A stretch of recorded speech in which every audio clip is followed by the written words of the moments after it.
जय हिंद, नमस्कार। कैसे हैं आप लोग? उम्मीद करते हैं अच्छे होंगे। कहते हैं मुश्किलों से लड़कर जो बढ़ता है वही इंसान अपनी पहचान बनाता है। सफर का सफर किसी का, विद्यार्थियों का इतना आसान नहीं होता, लेकिन मेहनती विद्यार्थी मंजिल जरूर पाते हैं।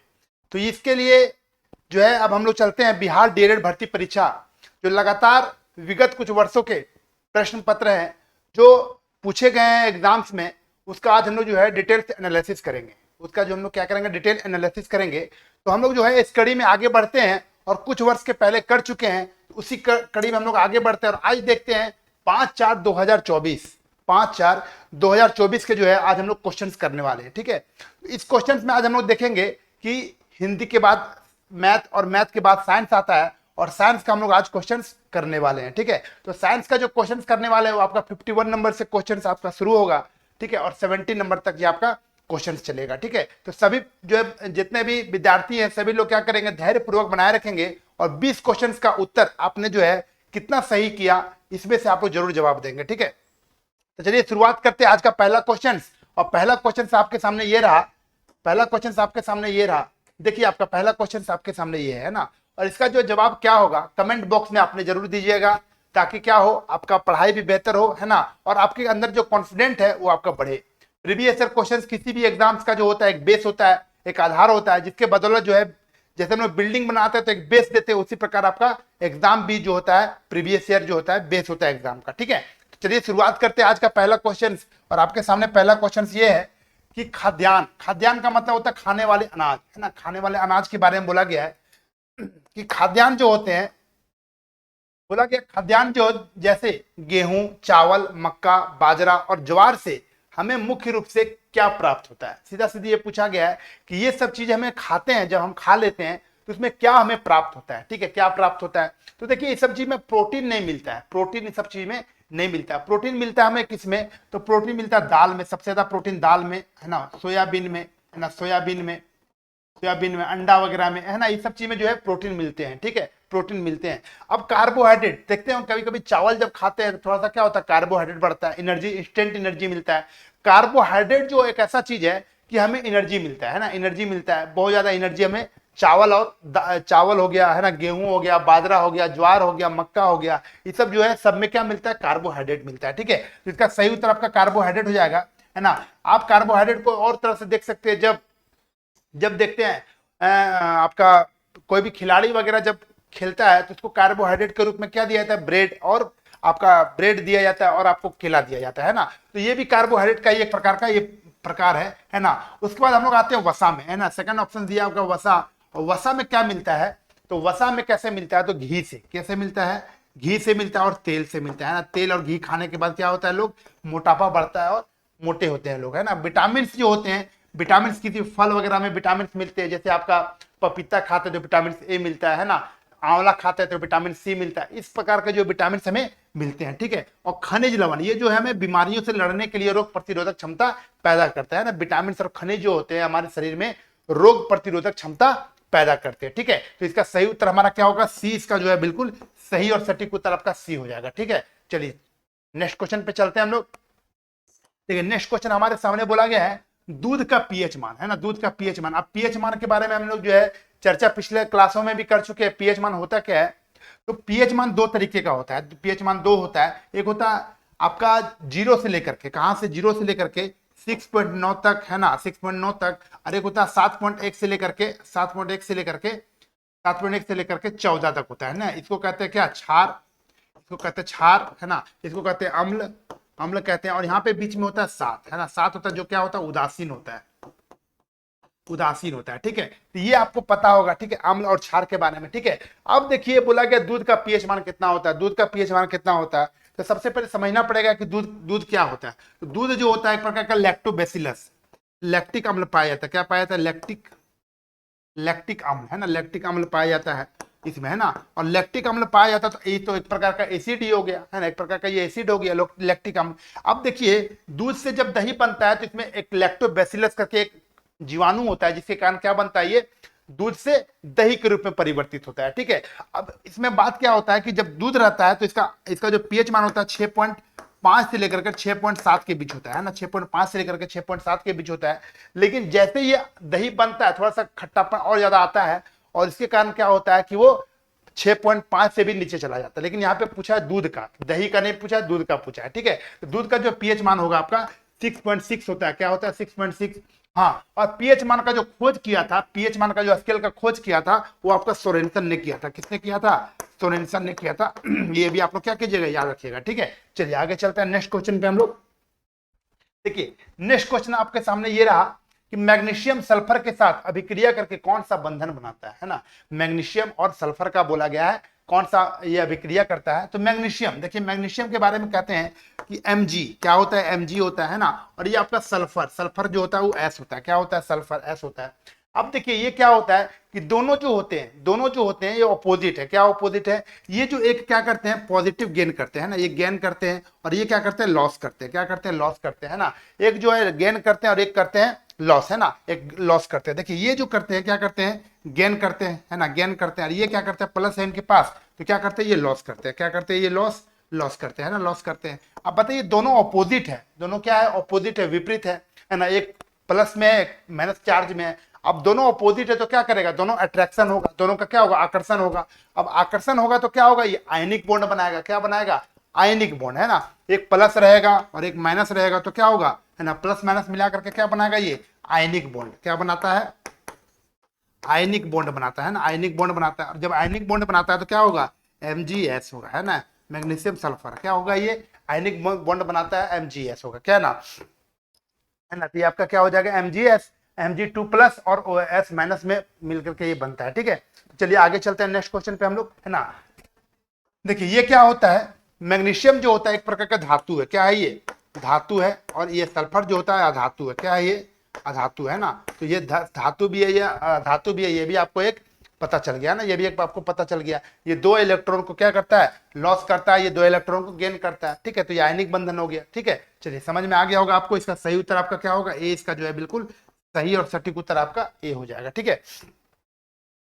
चलिए अब देखिए आगे क्वेश्चन बोला गया 54 नंबर, है ना। 54 नंबर क्वेश्चन जो है बहुत ही जबरदस्त क्वेश्चन है, और बहुत अच्छे क्वेश्चन है, यानी लाइफ से जुड़ा हुआ क्वेश्चन है। सबके जानकारी में ये क्वेश्चन होनी चाहिए, है ना। यानी ये देखिए बोला गया घर का रोशनदान, रोशनदान का मतलब हो गया वेंटिलेटर। वेंटिलेटर आपने घर में देखा होगा, सभी के घर में ये वेंटिलेटर होते हैं, है ना, जो रूफ के, है ना, छत के जो नजदीक होते हैं ना, छत के इंटीरियर में होते हैं। तो रोशनदान के बारे में बोला गया कि रोशनदान जो होता है वो छत से सटा हुआ क्यों होता है ना, छत से सटा हुआ क्यों होता है, यानी छत के काफी निकट क्यों दिया जाता है, ये आपको पूछा गया है। तो आपको पता होगा कहीं पे भी हम लोग रहते हैं, कहीं पे भी रहते हैं तो वहां पे हवा होती है। क्या होती है? हवा होती है ना। तो हवा जब होती है तो हवा गर्म भी होती होगी, क्योंकि जब ज्यादा लोग रहते हैं, हम लोग किसी रूम में हम लोग अगर व्यक्ति रहता है तो वहां का हवा क्या होता है, गर्म होता है, हवा का गर्म होता है। और जब हवा गर्म होता है तो क्या होता है, गर्म हवा जो होता है ऊपर जाती है, गर्म हवा क्या होती है, ऊपर जाती है, और ठंडी हवा नीचे बैठ जाती है, ठीक है। तो जब गर्म हवा जो होती है, गर्म हवा जो होती है, गर्म हवा वो क्या होती है, ऊपर जाती है, ऊपर जाती है ना, ऊपर जाती है। और ठंडी हवा जो होती है, ठंडी हवा जो होती है वो भारी होती है। क्या होती है? भारी होती है, और वो नीचे की ओर जाती है। कहाँ जाती है? नीचे की ओर। और ये होती है हल्की, ये होती है हल्की, है ना, ये आपका हल्की होती है, ठीक है। तो ये आपको समझ में आ गया होगा कि किसी की भी रूम में अगर आप रहते हैं तो कोई रूम में देखे होंगे आप, गर्मी के दिनों में गर्म हवा आती है ना। तो गर्म हवा जो होती है क्या होती है, जैसे हवा गर्म होता है, वहां का वातावरण गर्म होता है तो हवा भी गर्म हो जाती है। जब हवा गर्म होती है तो हवा क्या होती है, गर्म हवा ऊपर की ओर जाती है और ठंडी हवा नीचे की ओर आती है। तो गर्म हवा जब ऊपर की ओर जाती है तो वेंटिलेटर से क्या होती है, गर्म हवा निकलना शुरू होती है ना, गर्म हवा वेंटिलेटर से निकलना शुरू होती है। और ठंडी हवा होती है भारी, जिसके कारण क्या होती है कि वो दरवाजा से और खिड़कियां से वो अंदर आती है। अगर ये सिचुएशन ना बना रहा बाहर निकलने का और अंदर आने का, तो हमें रूम में जो है टेम्परेचर मेंटेन नहीं हो पाता है, ठीक है। इसी कारण क्या किया गया कि ऊपर में वेंटिलेटर लगाया जाता है और नीचे में खिड़की वगैरह जो होती है, ठीक है। तो ये आपका सही उत्तर आपको मिल गया होगा कि ये रीजन क्या होता है, क्योंकि गर्म हवा ऊपर उठकर रोशनदान से बाहर निकलती है। यही आपका क्या होगा, बिल्कुल सही उत्तर आपका सी। इसका क्या होगा, सही और सटीक उत्तर आपका सी हो जाएगा, ठीक है। चलिए आगे चलते हैं नेक्स्ट क्वेश्चन पे।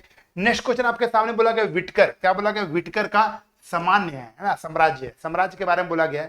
तो विटकर साहब जो होते हैं, विटकर साहब क्या करते हैं कि विटकर साहब सबसे पहले खोज किए थे, है ना, खोज किए थे कब, 1969 में। कब खोज किए थे, 1969 में, यानी 1969 में खोज किए थे।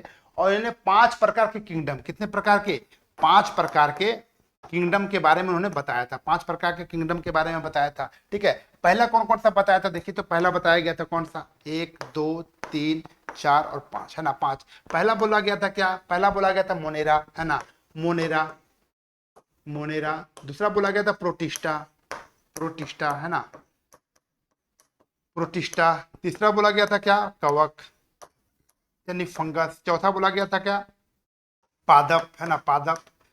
और पांचवा बोला गया था एनिमेलिया यानी जंतु, है ना, जंतु। ये 5 प्रकार के उन्होंने किंगडम दिया था, ठीक है, ये 5 प्रकार का किंगडम दिया था। तो किन्होंने दिया था, विटकर साहब ने दिया था, ठीक है। तो देखिए मोनेरा हो गया, प्रोटिस्टा हो गया, है ना, प्लांट और एनिमेलिया हो गया, फंगी हो गया, ठीक है। इसको जो है लगभग एक ग्रुप में रखते हैं, इसको एक ग्रुप में, इसको एक ग्रुप में, ठीक है। इसीलिए जो है इसका यहाँ पे 5 प्रकार का ये दे चुका है ना। पहला जो होता है वो क्या होता है, पहला जो होता है एक कोशिकीय होता है ना, दूसरा भी एक कोशिकीय होता है, और बाकी जो होते हैं बहुकोशिकीय होते हैं, ठीक है। ये सब जो है हमको समझना पड़ेगा। उसके बाद प्रोकैरियोटिक होते हैं, है ना, उसके बाद यूकैरियोटिक होते हैं, ये सब चीज भी हमें समझना पड़ेगा आगे, है ना। जैसे जैसे हम लोग आगे बढ़ेंगे क्लास में, हम लोग एक एक चीज को समझते जाएंगे, ठीक है। अगर आप इस वीडियो को देख रहे थे, इससे पहले वाला जो वीडियो है उसको भी देखने का प्रयास कीजिएगा, तभी क्या होगा, आपको एक सीक्वेंस पता चल पाएगा कि कहाँ कहाँ में हमें पढ़ना है ना। तो पीछे वाला वीडियो को भी देखने का प्रयास कीजिएगा, ठीक है। चलिए आगे चलते हैं नेक्स्ट क्वेश्चन पे।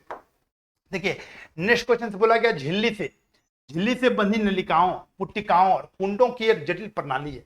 जटिल प्रणाली यहाँ पे आपको सीधा बोल दिया गया जटिल। जटिल का मतलब ही होता है क्या, है ना, जटिल का मतलब हो गया पूरा उलझा हुआ, है ना। जटिल का मतलब हो गया कॉम्प्लेक्स, कॉम्प्लेक्स, है ना।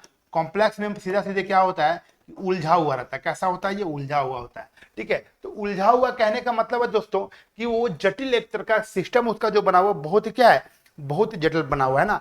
चपटी झिल्लीदार, है ना, एक प्रकार का क्या होता है, चपटी, है ना, ये चपटी होता है। क्या होता है, गोल्जी कॉम्प्लेक्स, यहाँ देखिए कॉम्प्लेक्स दिया हुआ है ना, कॉम्प्लेक्स, ठीक है। देखिए माइटोकॉन्ड्रिया से कोई संबंधित इसका है नहीं। माइटोकॉन्ड्रिया जो है ऊर्जा के लिए है। यहाँ पे बंधी नलिका, पुट्टिका, कुंडो, इस सब से कोई मतलब नहीं है माइटोकॉन्ड्रिया को, ठीक है। अब देखिए यहाँ पे राइबोसोम का भी कोई मतलब नहीं है। राइबोसोम जो होता है अपना प्रोटीन के संश्लेषण में काम आता है, प्रोटीन की फैक्ट्री उसको कहते हैं। ये भी जो है इसको भी कोई मतलब नहीं है, इसको कोई मतलब नहीं है, इसको भी कोई मतलब इसको नहीं है। अब देखिए आते हैं एंडोप्लाज्मिक रेटिकुलम, और आपका ये आता है, ठीक है। तो यहाँ पे समझने वाला बात है कि यहाँ पे कॉम्प्लेक्स, सीधा सीधी बोला गया कॉम्प्लेक्स यानी जटिल प्रणाली है, तो यहाँ पे गोल्गी होगा। क्या होगा, गोल्गी कॉम्प्लेक्स का सही उत्तर हो जाएगा, ठीक है। अब देखिए इसमें होता क्या है, चपटी क्या होती है, ये चपटी होता है ना, झिल्लीदार, चपटी झिल्लीदार होता है, ये चपटी, है ना, चपटी झिल्लीदार, है ना। चपटी जो होता है वो झिल्लीदार होता है। क्या होता है, चपटी झिल्लीदार होता है ना, चपटी होता है, झिल्लीदार होता है ना। उसके बाद आपका थैलीनुमा होता है। कैसा होता है ये, थैलीनुमा, है ना, थैलीनुमा होता है, थैलीनुमा होता है। उसके बाद क्या होता है, आपका नलिका भी होता है, नाली भी होता है, नली टाइप का होता है ना। ये पुट्टिका होता है। ये सारा जो है एक प्रकार का कुंड बना हुआ होता है ना, एक प्रकार का सिस्टम बना होता है, लंबा चेन के टाइप में बना होता है। तो किसमें बना होता है, गोल्जी कॉम्प्लेक्स में। किसमें बना होता है, ये ए इसका जो है बिल्कुल सही उत्तर आपका हो जाएगा, ठीक है। अगर ये नहीं रहता, गोल्जी कॉम्प्लेक्स नहीं रहता, तो सेकंड ऑप्शन आपको इसको मार सकते थे। सेकंड ऑप्शन में आपको इसको मारना पड़ेगा, है ना। एंडोप्लाज्मिक रेटिकुलम आपका सेकंड ऑप्शन हो जाएगा, लेकिन फर्स्ट ऑप्शन में आपका ये हो जाएगा। अगर ये नहीं रहेगा तब उसको मारना है, ठीक है। चलिए आपको यहां तक ये क्लियर समझ में आया होगा। चलते हैं नेक्स्ट क्वेश्चन पे, आपका है ना 57 नंबर क्वेश्चन पे हम लोग चलते हैं। देखिए 50 नंबर क्वेश्चन बोला गया संयुक्त राष्ट्र पर्यावरण कार्यक्रम, है ना, संयुक्त राष्ट्र पर्यावरण कार्यक्रम। देखिए ये कार्यक्रम का एक ही उद्देश्य था कि हमारा जो है पर्यावरण जो है शुद्ध हो, है ना, वातावरण मतलब बढ़िया हो, शुद्ध हो, है ना, कोई भी तरह का जो है हमारे वातावरण में अशुद्धि ना फैले, यही एक उसका उद्देश्य रहा है ना। और देखिए इसका उद्देश्य ये रहा है, तो ये आपका इसका फुल फॉर्म भी समझना पड़ेगा। यूएनईपी का फुल फॉर्म क्या होता है, ठीक है। देखिए यूएनई और पी, है ना, यूनाइटेड नेशन इन्वायरमेंट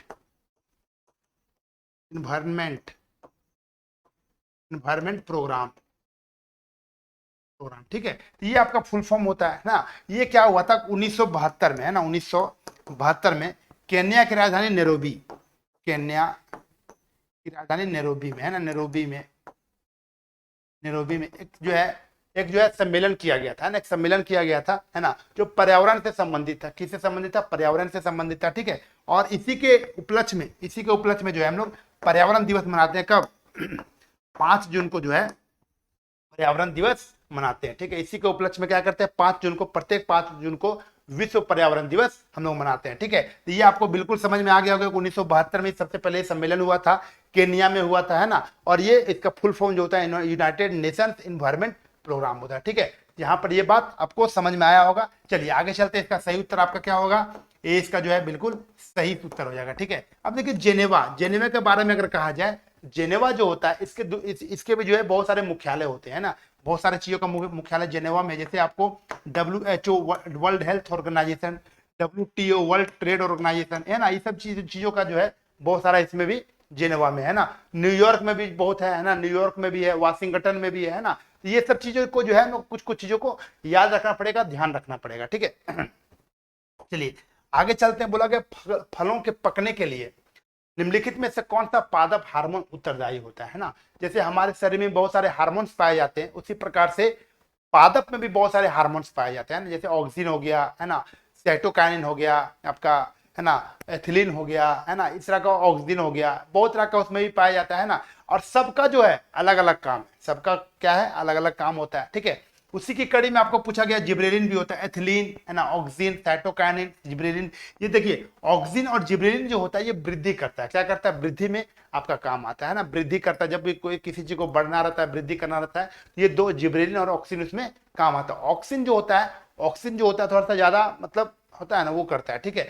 साइटोकाइनिन जो होता है वो आपका विभाजित करता है ना, यानी कोशिका का विभाजन करने का काम करता है। कोशिका मतलब एक कोशिका में है तो कोशिका अलग कोशिका निकालना, तो उसको विभाजन करना है ना, उसको अलग करने का काम जो करता है वो साइटोकाइनिन करता है। लेकिन जो एथिलीन है, वो एथिलीन का काम क्या है, फल को पकाना, फल को पकाना। जैसे आपका पपीता पेड़ में ही पक गया, आम आपका पेड़ में ही पक गया, तो कैसे पकता है, यानी ये भी प्रकार का एक प्राकृतिक प्रकार का हार्मोन निकलता है ना। इस हार्मोन का नाम है क्या, एथिलीन। क्या बोलते हैं, प्राकृतिक हार्मोन है, प्राकृतिक हार्मोन है ये, है ना, प्राकृतिक हार्मोन है। इसको क्या कहते हैं, एथिलीन कहते हैं, है ना, एथिलीन कहते हैं इसको, है ना। तो कहते हैं C2H4, है ना, C2H4 कहते हैं इसको, ठीक है। अब जो है ये तो हमको प्राकृतिक रूप से हो गया, ठीक है। एक कृत्रिम रूप से भी होता है, कृत्रिम रूप से भी होता है। इसको कहते हैं क्या, इसको कहते हैं एसिटिलीन, है ना। एसिटिलीन गैस से जो है, एसिटिलीन जो होता है दो जगह पे काम आता है, एक फल पकाने में भी और एक गैस वेल्डिंग में भी इसका यूज करते हैं, ठीक है। लेकिन फल पकाने में एसिटिलीन का नहीं, इसके साथ कार्बाइड का भी प्रयोग करते हैं, कार्बाइड, है ना, कार्बाइड का भी यूज करते हैं, ठीक है। इसका जो फॉर्मूला होता है C2H2 होता है, क्या होता है, C2H2 इसका जो है फॉर्मूला होता है, ठीक है। तो ये सब चीजों को आप पूरा समझ गए होंगे। इसका सही उत्तर आपका क्या होगा, ए इसका जो है बिल्कुल सही और सटीक उत्तर आपका ए हो जाएगा, ठीक है। ए इसका जो है बिल्कुल सही और सटीक उत्तर आपका हो जाएगा। चलिए अब हम लोग चलते हैं थोड़ा सा आगे पर, क्या चलते हैं, आगे चलते हैं और देखते हैं नया क्वेश्चन क्या बोला गया। जीन, है ना, जीन बोला गया, जीन के वैकल्पिक रूपों को क्या कहते हैं ना। जीन क्या होता है, जीन एक प्रकार का ऐसा चीज जीन ऐसे कहते हैं कि जीन जो होता है एक प्रकार का, है ना, एक प्रकार का एलील, एलील समझते हैं, एलील क्या होता है ना। एलील एक प्रकार का ऐसा होता है कि मटर के पौधे, जीन देखिए, जीन हर डीएनए के बाद, डीएनए में एक प्रकार का होता है जीन, जीन देखिए समझते हैं जीन के बारे में। मटर, मटर का जो पौधा देखे होंगे, मटर का पौधा, है ना, और मटर का पौधा में देखे होंगे दो प्रकार का गुणसूत्र, है ना, दो प्रकार का गुणसूत्र था। एक था बड़ा टी, एक था छोटा टी, है ना। अब बड़ा टी जो था वो लंबा लंबा था, लंबा पौधा होता था इससे। ये जो था आपका बौना था, क्या था, ये बौना पौधा था। अब देखिए कुछ ना कुछ इसके अंदर जीन होगा, कुछ ना कुछ इसके अंदर जीन होगा। जैसे कहते हैं हम लोग कि किसी का संतान अगर वो लंबा कद का है तो उसका बेटा भी होता है लंबा कद का, उसका जीन उसमें जाता है ना। उसी प्रकार का जीन का ही इसमें काम है कि मटर जो होते हैं, मटर का एक लंबा बड़ा टी होता है, छोटा टी होता है। छोटा टी जो होता है बौना होता है, बड़ा टी जो होता है लंबा के बराबर होता है, ठीक है। तो यही एक प्रकार का जीन है, यही एक प्रकार का जीन है जो ऐसा होता है, ठीक है। अब देखिए पौधे की लंबाई के लिए जीन की आवश्यकता पड़ती है ना, और उसमें दो रूप होते हैं, क्या होते हैं, दो रूप होते हैं। एक ये रूप, ये दूसरा रूप होता है। यही दोनों रूप को जो है एलील कहते हैं, क्या कहते हैं, यही दो रूप को जो है एलील कहते हैं। अब देखिए गुणसूत्र जो होता है वो डीएनए के द्वारा बनता है ना, गुणसूत्र जो होता है वो डीएनए से बनता है, ठीक है। ये भी आपको समझना पड़ेगा। संलग्न जीन अलग होता है, संलग्न जीन होता है कि दोनों मिलने के बाद संलग्न हो गया, संलग्न हो गया, है ना। जैसे दो पेरेंट्स होते हैं, दो पेरेंट्स मिलने के बाद जो संलग्न होता है उसका जो जीन होता है वो अलग जीन होता है। समरूप होता है वो अलग होता है, ठीक है। समरूप का मतलब मेल मेल, फीमेल फीमेल से रूप एक जैसा होता है तो उसका गुणसूत्र होता है, ठीक है, ये अलग है, ठीक है। सही उत्तर आपका क्या होगा, एलील इसका। आगे देखिए बोला गया किसी भ्रमणशील, क्या बोला गया, भ्रमणशील वस्तु की चाल 0.08 मीटर पर सेकंड, तो यह चाल निम्नलिखित में से किसके बराबर है। ठीक है, अब देखिए हम लोग को ये समझना पड़ेगा, क्वेश्चन में बहुत सारा कुछ दिया, क्लियर नहीं है ना। बोला गया भ्रमणशील, भ्रमणशील का मतलब हो गया घूम रहे हैं, चारों तरफ आ रहे हैं, जा रहे हैं, ये बोला गया भ्रमणशील के बारे में, घूम रहे हैं। तो चाल आपका दिया हुआ, यानी स्पीड आपका दिया हुआ है ना, स्पीड आपका दिया हुआ है, तो चाल दिया हुआ है, तो हमको पूछा क्या है, किलोमीटर पर आवर में, किलोमीटर पर आवर में पूछा गया, तो किलोमीटर मीटर सेकंड को क्या करेंगे, मीटर पर सेकंड को किलो किलो पर आवर में चेंज करेंगे, किलोमीटर पर आवर में। ठीक है, अब देखिए 0.06 है ना, 0.06 मीटर पर सेकंड है। अब मीटर पर सेकंड को हम चेंज करने के लिए क्या करते हैं दोस्तों, 18/5 से गुना करते हैं। किससे गुना करते हैं, 18/5 से, है ना, 18/5 से जब गुना करेंगे, अब 18/5 से जब गुना करेंगे, तो 18/5 से गुना करेंगे, तो सीधे इसको 18/5 की जगह पे क्या लिख सकते हैं, ऐसे लिख सकते हैं ना, 18/5 को जब भागा लगाएंगे तो क्या होगा, 3.6 हो जाता है, 3.6 होता है ना, ये 3.6 होता है इसके बदले। अब 3.6 से जब गुना करेंगे तो 36 को 6 से गुना करेंगे तो क्या होता है, 216 होता है ना, 216 होता है। अब देखिए 1 2 3 3 हो गया, है ना। अब देखिए हमारा ऑप्शन कहाँ दे रहा है ना, ऑप्शन कहाँ दे रहा है, देखिए 1 2, अब इसको उड़ाइए, है ना, इसको उड़ाइएगा तो क्या आ जाएगा, नीचे में 1000 आता है, 1000 आता है ना। उसी प्रकार इसको भी क्या करेंगे, 1000 से हम डिवाइड करेंगे। अब 1000 से डिवाइड करेंगे तो क्या होगा, 0.216 किलोमीटर पर, है ना। अब देखिए ये अंतर कहाँ मिल रहा है हमें, ये अंतर जो है आपको सी में मिल रहा है। कहाँ मिल रहा है, सी में मिल रहा है। इसका सही उत्तर आपका क्या होगा, सी, इसका जो है बिल्कुल सही और सटीक उत्तर आपका सी हो जाएगा। ठीक है, तो दोस्तों इस प्रकार का जो क्वेश्चन होते हैं, कभी सबको घबराना नहीं है देख करके, है ना। ऐसा नहीं कि एग्जाम में आ गया तो परेशान होने लगे, नहीं, इसको क्या कीजिएगा, इत्मीनान से बैठ करके सोच समझ के जो है इस तरह के क्वेश्चंस को डिटेल बनाना है, सॉल्यूशन करना है ना, ताकि कभी भी गलती ना करें, है ना। गलती कर दिएगा पॉइंट में तो आपका सेकंड पॉइंट भी आपको ऑप्शन दिया हुआ है। ठीक है, बिल्कुल गलत नहीं करना है। ठीक है, चलिए आगे चलते हैं नेक्स्ट क्वेश्चन पे हम लोग। देखिए बोला गया पृथ्वी के तल से h ऊंचाई, क्या बोला गया, h ऊंचाई तक उठाई गई किसी m द्रव्यमान, द्रव्यमान भी दिया हुआ है हमारा, क्या m द्रव्यमान दिया हुआ है, वस्तु की गुरुत्वीय स्थितिज ऊर्जा क्या होती है, गुरुत्वीय स्थितिज ऊर्जा क्या होती है। तो बताइए स्थितिज ऊर्जा के बारे में बोला गया, क्या बोला गया, स्थितिज ऊर्जा के बारे में। अब हम लोग जो है ऊर्जा 2-3 प्रकार के पढ़े हैं, बहुत तरह का ऊर्जा ऐसे पढ़े हुए हैं, लेकिन मेनली रूप से जो है हम लोग 2-3 प्रकार का ऊर्जा पढ़े हुए हैं, गतिज ऊर्जा, स्थितिज ऊर्जा, दोनों को मिला देते हैं तो यांत्रिक ऊर्जा पढ़ते हैं। ठीक है, अब देखिए यांत्रिक ऊर्जा के बारे में तो हम लोग समझते हैं, ठीक है, दोनों को मिलाते हैं तो बनता है, लेकिन उसके पहले एक होता है गतिज ऊर्जा, गतिज ऊर्जा, एक होता है स्थितिज ऊर्जा, है ना, स्थितिज ऊर्जा होता है, वह स्थितिज ऊर्जा होता है। गतिज ऊर्जा का जो फॉर्मूला होता है हाफ mv², क्योंकि दोनों में क्या है, मास, इसमें भी आपको मास की जरूरत पड़ती है, वेलोसिटी की जरूरत पड़ती है, लेकिन स्थितिज ऊर्जा में जो जरूरत पड़ता है वो आपका क्या होता है, mg और h, क्या होता है इसमें, h का भी जरूरत पड़ता है, इसमें किसका जरूरत पड़ता है, h का। ठीक है, अब इसमें h की जरूरत पड़ती है तो स्थितिज ऊर्जा हो गई। ठीक है, स्थिति के कारण, अपने स्थिति के कारण जो ऊर्जा प्राप्त होता है उसको स्थितिज ऊर्जा कहते हैं, ये गति के कारण जो प्राप्त होता है वो गतिज ऊर्जा कहते हैं। यहाँ पे आपको क्लियर समझ में आ रहा होगा। ठीक है, अब देखिए यहाँ पे सीधा सीधी बोला गया है आपका। ठीक है, तो बताइए स्थितिज ऊर्जा बराबर क्या होगा, ये आपका जो है काइनेटिक एनर्जी के बराबर दिया हुआ है ना, ये आपका क्या होगा, पोटेंशियल एनर्जी, यानी स्थितिज ऊर्जा के बारे में दिया हुआ है। ठीक है, सही उत्तर हमारा क्या होगा, बिल्कुल बी, इसका जो है बिल्कुल सही और सटीक उत्तर आपका बी हो जाएगा। ठीक है, चलिए आगे चलते हैं नेक्स्ट क्वेश्चन पे, और नेक्स्ट क्वेश्चन आपके सामने ये रहा, बोला गया उत्प्लावन बल, कौन सा बल बोला गया है, उत्प्लावन बल। उत्प्लावन बल किसको कहते हैं, कभी भी जो पानी में फ्लोट करता है, पानी में फ्लोट करता है, देखते होंगे पानी में तैरता है ना, तो जो पानी में तैरता है उसमें एक प्रकार का बल लगता है। देखिए उत्प्लावन बल और उत्प्रेष्ठ बल बोलते हैं उसको, है ना, उत्प्रेष्ठ बल बोलते हैं, जो नीचे से लगाया जाता है। पानी क्या करता है, नीचे से बल लगाता है ना, पानी जो है नीचे से उत्क्षेप बल उसको कहते हैं, नीचे से बल लगाता है, और ऊपर से कोई वस्तु जो है नीचे जाता है, क्यों, गुरुत्वाकर्षण बल के कारण। अब बताइए ऊपर से भी बल लगा रहा है और नीचे से भी बल लगा रहा है, अब दोनों बल जब लगेगा दोस्तों तो क्या होता है, वो भी जो है असमंजस में रहता है, और असमंजस में रहता है दोस्तों, पता नहीं चलता कहाँ रहे, है ना, तो वहां पे बीच में वो झूलते रहता है। ठीक है, तो यहाँ पे देखिए, यहाँ पे बोला गया उत्प्लावन बल। उत्प्लावन बल एक प्रकार का ऐसा बल है जो पानी के द्वारा लगाया जाता है। किसके द्वारा लगाया जाता है, ये पानी के द्वारा लगाया जाता है ना, उत्प्लावन बल पानी के द्वारा, है ना, पानी के द्वारा जो है लगाया जाता है, पानी के द्वारा क्या करता है, ये लगाया जाता है ना, पानी के द्वारा लगाया जाता है। ठीक है, इसी को कहते हैं क्या, उत्क्षेप बल कहते हैं, उत्क्षेप बल, है ना, उत्क्षेप बल भी कैसे है, उत्प्लावन बल भी इसी को कहते हैं, बुओयंटी फोर्स भी इसी को कहते हैं। ठीक है, तो ये आपको समझ में आ गया होगा। ठीक है, अब देखिए इसमें जो है नीचे से बल लगाता है, और ऊपर से भी बल आता है, इसको कहते हैं गुरुत्वाकर्षण बल, है ना, गुरुत्वाकर्षण बल लग करते हैं। ऊपर से जो आता है गुरुत्वाकर्षण बल, नीचे से जो लगाता है उत्क्षेप बल। ठीक है, तो ये आपको ये समझ में आ गया होगा क्या कहते हैं उसको, है ना, उत्क्षेप बल। क्या कहते हैं, उत्क्षेप बल कहते हैं। खिंचाव के कारण त्वरण बल पता है, दोनों तरफ से खींच रहे हैं, वो त्वरण बल हो गया। स्ट्रेस, स्ट्रेन, स्ट्रेन इसको क्या कहते हैं, स्ट्रेन फोर्स कहते हैं, स्ट्रेन, स्ट्रेन, है ना, स्ट्रेन कहते हैं इसको, है ना। दबाव बल तो आपको पता है प्रेशर वाला, है ना, तनाव बल हो गया एक प्रकार को, वही एक। ठीक है, चलिए आगे चलते हैं नेक्स्ट क्वेश्चन पे। ठीक है, नेक्स्ट क्वेश्चन आपके सामने बोला गया डॉल्फिन।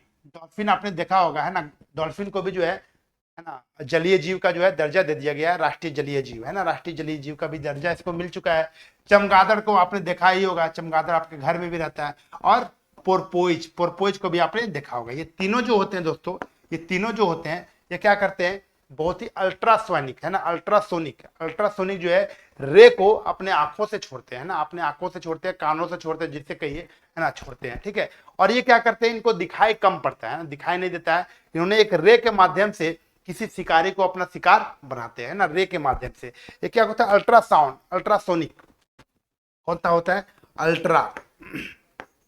अल्ट्रासोनिक, है ना, अल्ट्रासोनिक रे, अल्ट्रासोनिक जो रे होता है उसके माध्यम से क्या करते हैं वो, है ना, अपना शिकार को ढूंढते हैं, अपना शिकार को ढूंढते हैं, उसी प्रकार क्या करते हैं, अपना शिकार को भी करते हैं। ठीक है, बोला कि क्या उपयोग करते हैं, क्या उपयोग करते हैं, कौन सा साउंड का उपयोग करते हैं, तो यहाँ पे अल्ट्रासाउंड, है ना, या फिर इंफ्रासाउंड, या फिर अल्ट्रासाउंड या इंफ्रासाउंड, दोनों ये करते हैं। अल्ट्रासाउंड किसका कहते हैं, अल्ट्रासाउंड, जिसको बोलते हैं क्या, अल्ट्रासोनिक, अल्ट्रासोनिक भी बोलते हैं उसको, अल्ट्रासाउंड भी बोलते हैं। ठीक है, सही उत्तर आपका क्या होगा, ए। अब देखिए अल्ट्रासाउंड जो होता है वो कितना, अल्ट्रासोनिक जो होता है वो कितना होता है, ठीक है, 20,000 हर्ट्ज से ऊपर, 20 किलो हर्ट्ज कहिए, है ना, या फिर कहिए 20,000 हर्ट्ज, है ना, 20,000 हर्ट्ज से प्लस, है ना, 20,000 हर्ट्ज से प्लस रहता है, ये होता है अल्ट्रासोनिक। ठीक है, आपका 20 हर्ट्ज से, 20 हर्ट्ज से जो है 20,000 हर्ट्ज, 20,000 हर्ट्ज जो होता है उसके बीच में जो होता है उसको कहते हैं क्या,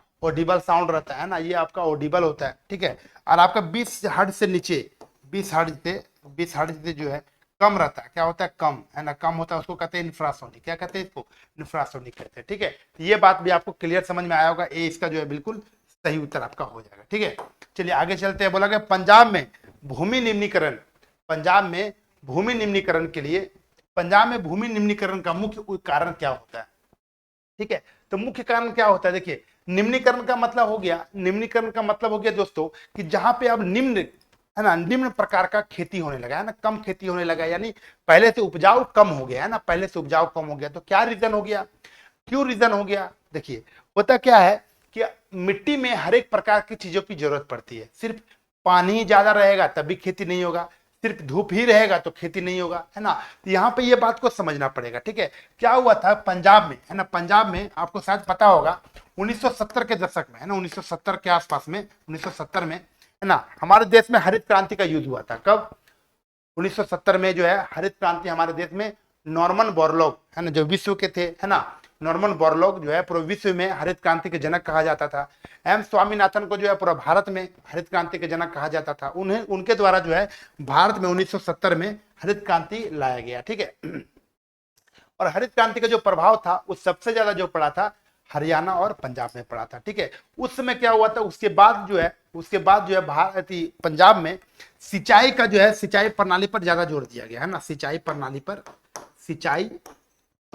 है ना, सिंचाई प्रणाली पर जो है ज्यादा जोर दिया गया, है ना, ताकि क्या हो, खेती ज्यादा से ज्यादा हो सके, है ना। और उसके कारण जो है नहर, है ना, पंप, है ना, इस सब चीज का जो है ज्यादा लोग व्यवस्था किया गया, है ना, पंप ज्यादा हो, नहर ज्यादा हो। ज्यादा नहर जब ज्यादा हो गया तो पानी जो है नहर के कारण जो है चारों तरफ रोटेट होने लगा, और उसके कारण क्या होगा, भूमि जो है वो एक प्रकार का क्या हो गया, दलदल टाइप का हो गया, है ना। भूमि जब ज्यादा नमी रहेगा हमेशा तो उसमें खेती भी क्या होता है, कम होने लगा, है ना, खेती भी क्या होने लगा, कम होने लगा। ठीक है, तो नहर अब पंप के माध्यम से पानी की जो है वहां पे पूरा एकदम जबरदस्त तरीके से पानी आने लगा, है ना, नहर का पूरा जाल बिछा दिया गया, है ना। उसके कारण क्या हो गया, वहां पे खेती जो है कम हो गया, क्या हो गया, खेती कम हो गया। ठीक है, अधिक सिंचाई के कारण, अतिचारण के कारण, गहन खेती के कारण तो आपका क्या होगा, अधिक सिंचाई, अधिक सिंचाई का मतलब हो गया ज्यादा पानी की मात्रा वहां पे होने लगी, जिसके कारण क्या हो गया, इनका जो है निम्नीकरण हो गया। सही उत्तर आपका क्या होगा, ए इसका जो है बिल्कुल सही उत्तर है। ठीक है, आगे देखिए बोला गया कोयले से चलने वाले बिजली संयंत्र है ना, कोयले से चलने वाली बिजली संयंत्र में किसके उत्सर्जन को नियंत्रित करने के लिए इलेक्ट्रोस्टैटिक प्रिसिपिटर स्थापित किए गए हैं ना। तो देखिए कोयले से जो चलता है, कोयले से जो चलता है उसमें क्या होता है, ऑटोमेटिक है ना, बहुत सारे उत्सर्जन होते हैं कोयले से चलता है तो है ना। इसमें सबसे ज्यादा जो कोयला से उत्सर्जन होता है वो आपका क्या होता है, कार्बन मोनोऑक्साइड भी होता है, कार्बन डाइऑक्साइड भी होता है ना, कार्बन डाइऑक्साइड भी होता है ना, कार्बन मोनोऑक्साइड भी होता है और आपका SO2 भी होता है ना, सल्फर डाइऑक्साइड। ये आपका सोचिए इतना सारा चीज जो है कोयले से निकलता है। आप बताइए ये सब जो निकलता है इसको अवशोषण भी तो करना पड़ेगा। अगर अवशोषण ना किया जाए तो क्या होगा, ये पूरा वायुमंडल में जो है एक प्रकार का प्रदूषण फैलाएगा, और प्रदूषण जब फैलाएगा तो एक प्रकार का और ज्यादा नुकसान करेगा पूरे मानव जीवन में, है ना। तो इसके लिए क्या किया गया, इलेक्ट्रोस्टैटिक प्रिसिपिटेटर जो है ये आपका स्थापित किया गया। ठीक है, किसको नियंत्रित करने के लिए, किसको नियंत्रित करने के लिए, ठीक है, तो ये आपका SO2 को, NO2 को या SPM को किसको करने के लिए किया गया बताइए तो, है ना, किसको करने के लिए। देखिए अब इसके माध्यम से जो होता है, इसके माध्यम से जो है एक निकलता है सस्पेंडेड पार्टिकुलेटेड मैटर, है ना, सस्पेंडेड है ना, सस्पेंडेड मैटर, सस्पेंडेड पार्टिकुलेट है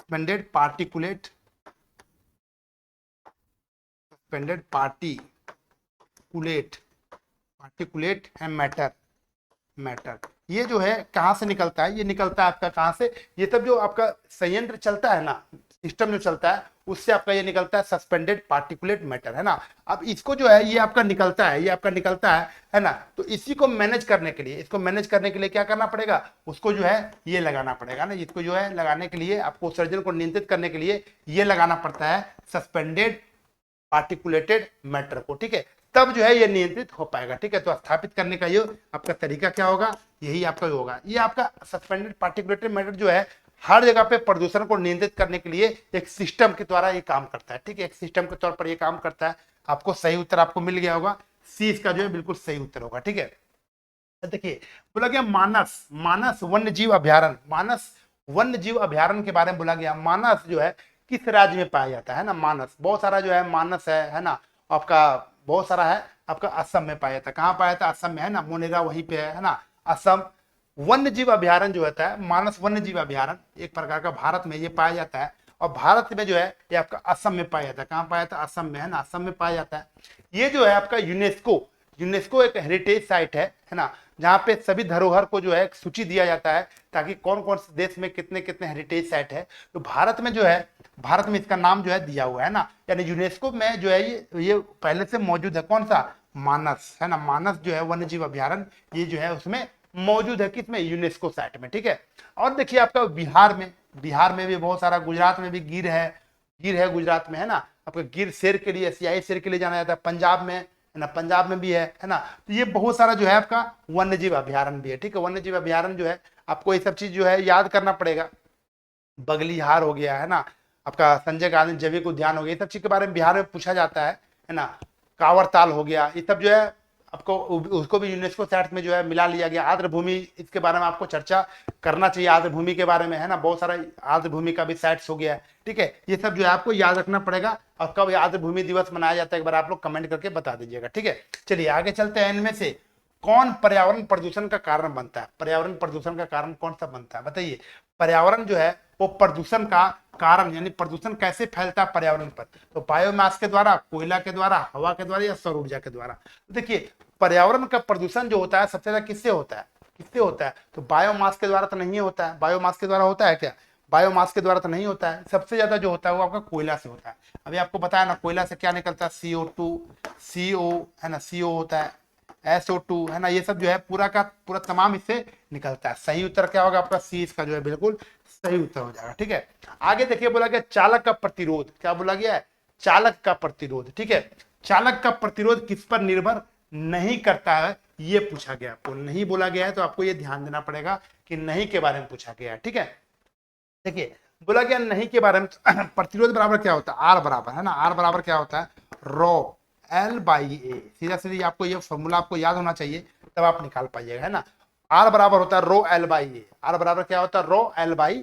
ए। अब देखिए यहाँ पे बोला गया प्रतिरोध बराबर, तब प्रतिरोध किस पर निर्भर नहीं करता है, तो लंबाई पर तो निर्भर करता है, एरिया पर तो निर्भर करता है ना, अनुप्रस्थ काट के क्षेत्र पर, इस पर तो निर्भर करता है, लंबाई पर भी निर्भर करता है, चालक के तापमान पर और चालक के प्रवाहित विद्युत धारा पर। बताइए क्या होगा, ये तो आपका ऑप्शन नहीं होगा, ये तो आपका आंसर नहीं होगा। ठीक है, सी और डी होगा आपका आंसर, सी और डी में कोई एक आंसर होगा। तो बताइए क्या होगा इसका आंसर। ठीक है, देखिए तापमान पर तो ये डिपेंड करता है, तापमान पर भी डिपेंड करता है ना, रो रो जो हो गया एक प्रकार का तापमान को डिनोट करता है। ठीक है, तापमान पर ये डिपेंड करता है। जैसे तापमान क्या हो गया, अगर आप देखते होंगे हीट हीट देते होंगे कोई तार में, है ना, कोई तार जल्दी गल जाता है, कोई तार कम लेट से गलता है। ठीक है, तो ये तापमान पर भी डिपेंड करता है, लेकिन विद्युत के चालक जो होता है प्रवाहित विद्युत धारा पर डिपेंड नहीं करते हैं ना, ये चालक के प्रवाहित विद्युत धारा पर डिपेंड नहीं करते हैं, कितना प्रवाह हो रहा है इससे उसको मतलब नहीं होता है। ठीक है, चालक में प्रवाहित विद्युत धारा, चालक में प्रवाहित विद्युत धारा कितना है इससे इसको फर्क नहीं पड़ता, यानी डी इसका जो है बिल्कुल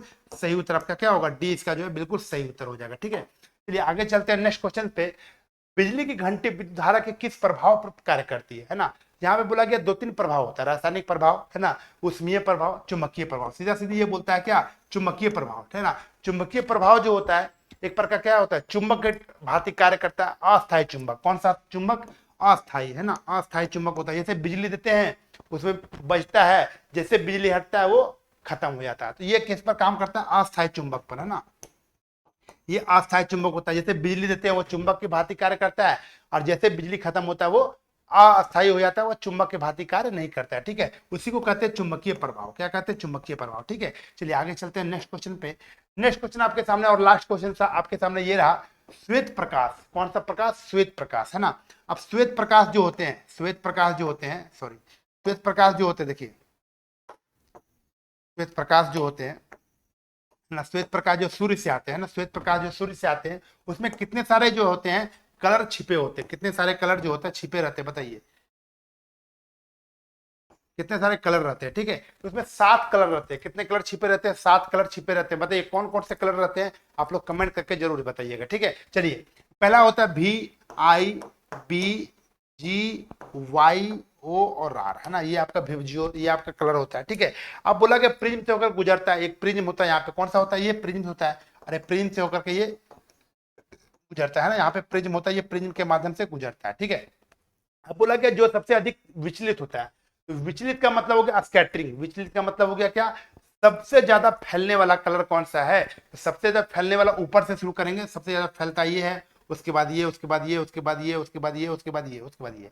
सबसे कम फैलता कौन है, सबसे कम जो होता है, सबसे कम फैलता है ना, सबसे कम क्या होता है, ये फैलता है। इसी कारण जो है तो सबसे दूर तक जाता है, क्यों कि सबसे कम फैलता है, और जो फैलेगा, जो कम फैलेगा वो क्या होगा, सबसे दूर तक जाता है। इसी कारण रेड जो होता है, देखते होंगे सिंबल में हम लोग जो खतरा के यूज में यूज करते हैं, खतरा के निशान में जो ट्रेन के लिए यूज करते हैं या फिर ट्रैफिक के लिए यूज करते हैं, वहां पे रेड का जो होता है सबसे ज्यादा डिनोट किया जाता है, दूर दिखता है इसी कारण से, है ना। ये इसका जो वेवलेंथ होता है, बहुत लंबाई इसका बहुत दूर तक देख सकते हैं, इसी कारण क्या होता है, ये इसका फैलता कम है ना, स्कैटरिंग इसका कम होता है। सही उत्तर आपका क्या होगा, लाल जो है इसका बिल्कुल सही उत्तर आपका ए हो जाएगा। ठीक है, सबसे अधिक विचलित, सॉरी सबसे अधिक विचलित बोला है ना, सबसे अधिक विचलित होता है, सबसे अधिक विचलित जो होता है वो आपका कौन सा होता है, बैगनी होता है। यहाँ पे वॉयलेट है ना, वॉयलेट यहाँ पे होता है।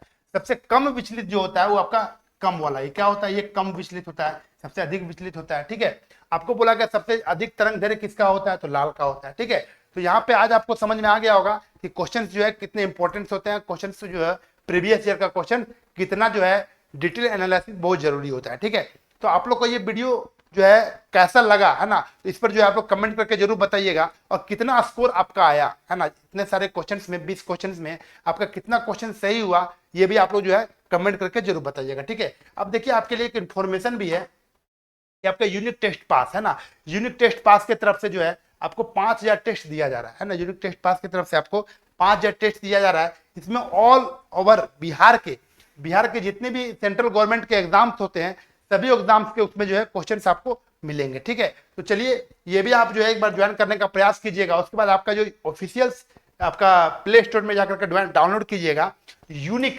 ज्ञान ऑफिशियल ऐप, है ना। इस ऐप में आपको सारा चीज अवेलेबल रहेगा, है ना, इस ऐप में सारा चीज अवेलेबल रहेगा, जाकर के वहां पे डाउनलोड कर सकते हैं। Test series book free classes सारा चीज उसमें अवेलेबल रहेगा।